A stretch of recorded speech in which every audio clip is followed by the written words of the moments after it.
able to respond to a couple of points that Mr Boscawen has just made in his last speech, even though none of it bore much relation to part two. So I hope, Mr Chair, you will allow me to provide some rebuttal, albeit a little bit tenuously connected to part two. First, I wish to register sympathy and respect for the personal family story that Mr Boscawen has told. All of those stories, such stories, touch us all. And in fact, the story goes to the heart of the ACC scheme. So I thank the member for raising it, and I want to treat that story and that part of the member's own family history with a deal of respect. It is true that near-fatal accidents and very serious injuries that may result in tetraplegia can cost ACC something in the order of $20 million over the lifetime of the person these days. Because our medical technology has improved substantially, because our support systems are better than they were 40 years ago, because prices and costs have increased, then yes, it is quite true that even one of those a year one such accident a year can cause a $20 million liability to be loaded across the lifetime of that person. But for my part, Mr Chair, I would rather have such a system than not have it. I would not wish to see people compensated and supported at a time of a traumatic injury for 1 year only, or 2 years only, or perhaps even 3 years only, because the reality of the situation is that we proceed with our busy and full lives, and something happens, an injury is sustained, and people's lives are irrevocably changed. They are changed for life. And I want to be part of a society that is compassionate enough to say, we will support those people for the duration of their life because they are human beings and because we value them. And I cannot put a price on anybody's life.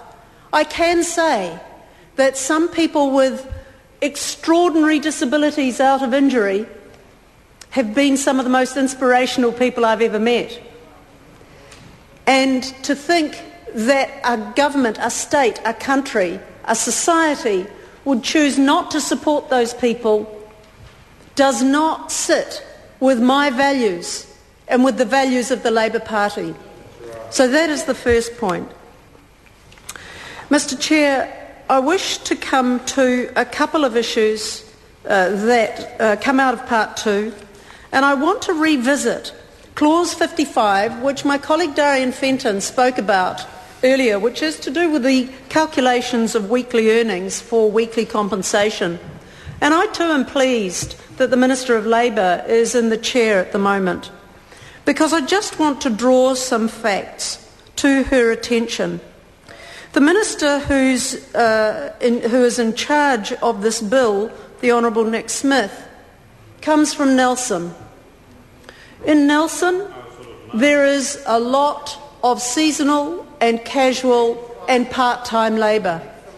It is a region that is fundamentally dependent on primary produce. Fortunately, we do it well. I live there also, and we do it very well. But there is a lot of seasonal work. It is a good year for a low-paid worker in Nelson if they can move from trimming the vines to picking the apples to harvesting the kiwi fruit in succession. But quite often, workers find that they can only get work for, say, 40 weeks out of 52. And let's not even exaggerate the case and say it's only 4 weeks out of 52. But let's say it's nearly a year, but not quite. The amendments in this legislation, Mr Chair, have compensation being calculated on the basis of a 52-week year rather than the weeks worked. And anybody can work out, Mr Chair, Call the Honourable Marion Street. Thank you, Mr. Chair. Anybody can work out that if you divide earnings by 52 rather than by the weeks worked, for example 40, one is going to get a much smaller figure. And if we think about the principle of compensation, it has always, from the very beginning in the Woodhouse report, been set at 80% of income. 80% of income. And the purpose of that is to prevent people from doing the very thing that the Minister in charge of this bill accuses people of doing, and that is earning more on compensation than they would do if they were in work. Earning 80% of one's earnings is an incentive to get back to work. Earning 80% of the household income is an incentive to get back to work, and that's what it was set for, and that is what it was designed to do. And so what we have in Nelson is not only do we have the average hourly income being some $2 less, at the last time I looked at the figures, $2 less than the average hourly income across the country, and the Minister in charge of the bill should be aware of that, but we have a lot of seasonal work. So suddenly, to divide a 40-week year income, 40 weeks a year income, by 52, and then pay compensation at 80% of that is causing hardship to already low-paid workers. And the Minister of Labour, currently in the chair, needs to drive that home to her colleague, the Minister for ACC, because for some reason he hasn't got it.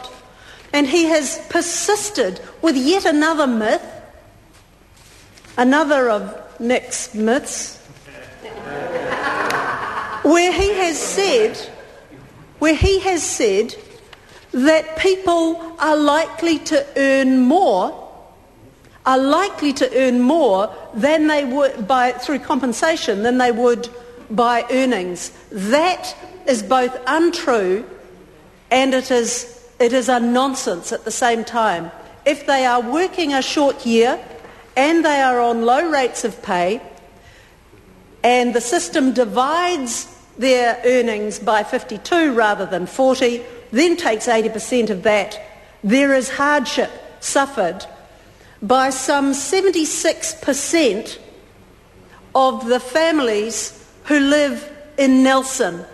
76% of them did not benefit from tax cuts from this government. They are low-income earners. Nelson's beautiful. It looks lovely when you drive in. And I love it. It's a fantastic place to live. But don't be fooled that the whole region is not sustained on low wages coming out of primary production. And this clause will create hardship. And it is not fair. And the nonsense that the Minister of ACC spouts about people earning more on compensation than they do when they're working is simply that. It is errant nonsense.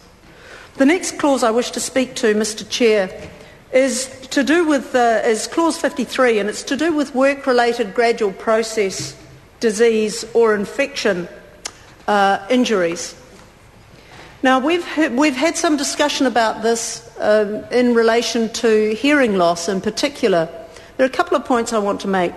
One is that work-related gradual process injuries, if we take hearing as a particular example, have been monitored and have been subject to research and analysis for numbers of years. And in fact, one of the advisory panels to the Minister is particularly engaged on this aspect of ACC. The hearing loss, as an example of a work-related gradual process, figures were actually in decline. They have been declining because most of the people who have been subjected to noisy work environments have got older. and have been detected